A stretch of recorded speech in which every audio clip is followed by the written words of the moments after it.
Moi, j'ai eu la chance, c'était un peu ma ligne directrice de me dire, j'ai la chance de naître dans un pays en paix, dans une période calme du monde, d'être en bonne santé. Je me dois d'être heureuse. Voilà, c'est comme si je me suis toujours dit, essaye d'être heureuse dans ce que tu fais, parce que tu as la chance de pouvoir être heureuse. Ouais, c'est sûr. Ce qui n'est pas du tout une chance que tout le monde a. D'avoir été éduqué, d'avoir été à l'école, c'est une chance incroyable. Après, tu sais aussi comme moi que parfois l'entreprise devient un enfer. Un enfer. Et des gens se tuent sur leur lieu de travail. Bien sûr. Ce qui défie l'entendement. Et pourtant, toi, tu as été confronté à ça, j'imagine. Enfin, je veux dire, à réfléchir à ça. Alors, on s'éloigne un petit peu ton parcours, on voit un peu vite, mais ça reste. C'est beau ce que tu dis sur le fait que tu n'as pas le droit de te plaindre. C'est ça que tu me dis, ou en tout cas de pas être reconnaissant de la chance qui est la nôtre. En même temps, on sait aujourd'hui que... Alors, pour le dire autrement, je pense que pour moi, personnellement, dans ma vie, je me suis toujours autorisée à faire des choix et à changer pour faire des choses qui me convenaient.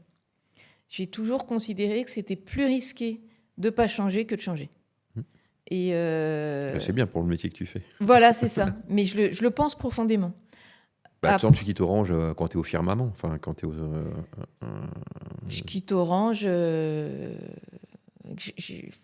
quitte Orange, en même temps, j'adore cette boîte depuis toujours. Je les trouve exceptionnels.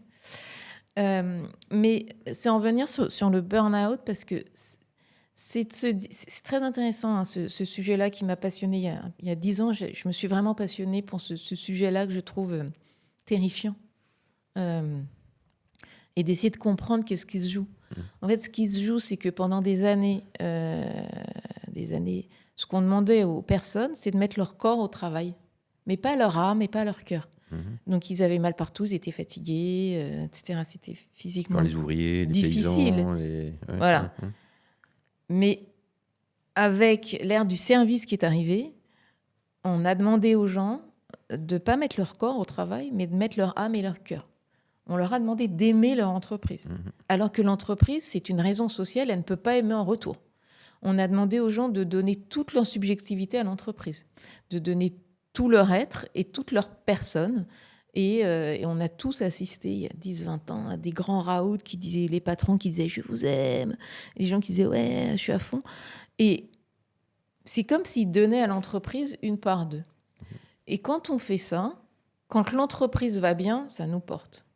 Mais quand l'entreprise va mal, qu'elle a des problèmes d'organisation, même des problèmes d'argent, des problèmes, les entreprises rencontrent des problèmes, et qu'on a donné son être à l'entreprise,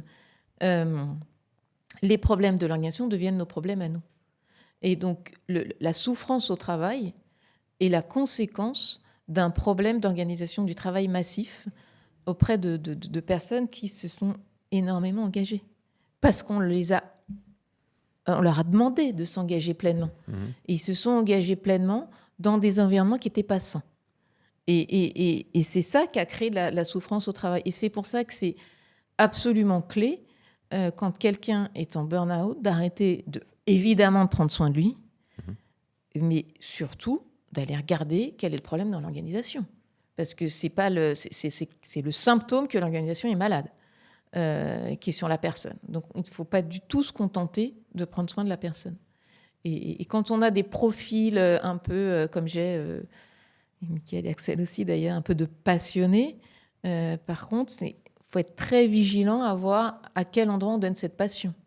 Parce que si on le donne dans un endroit dysfonctionnel, on est les premiers candidats du burn-out. Parce que comme on donne tout et que le truc ne marche pas, et qu'on est du coup les capteurs et le symptôme du système, c'est terrifiant. Et donc,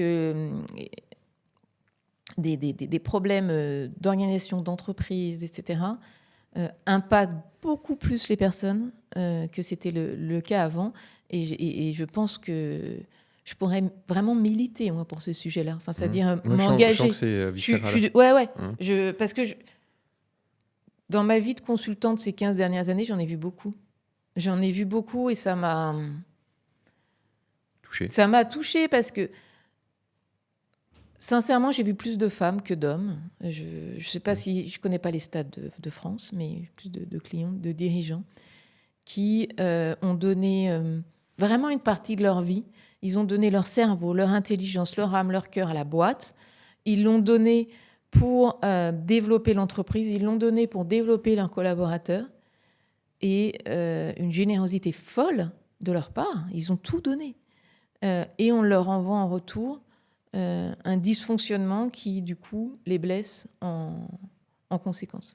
Moi, je me souviens, j'ai créé une start-up il y a 10 ans maintenant, et on a commencé à embaucher beaucoup de monde, et on a vu apparaître un phénomène une fête tous les ans qui était « j'aime ma boîte ».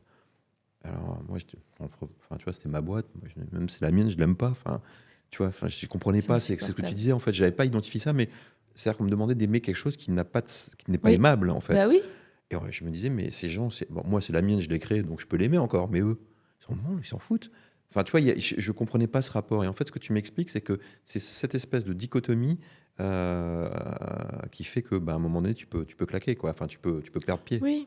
Et c'est pour ça que on dit beaucoup, on a beaucoup écrit sur les jeunes générations qui se désengagent, mais c'est très protecteur. Ou alors faire le choix d'aller dans des organisations qui sont en bonne santé psychique, si on parle de santé psychique d'une organisation. Voilà. Non, je pense que faut que ça cesse, les burn-out. Ah, il y en a beaucoup. Faut vraiment que ça cesse, parce que c'est...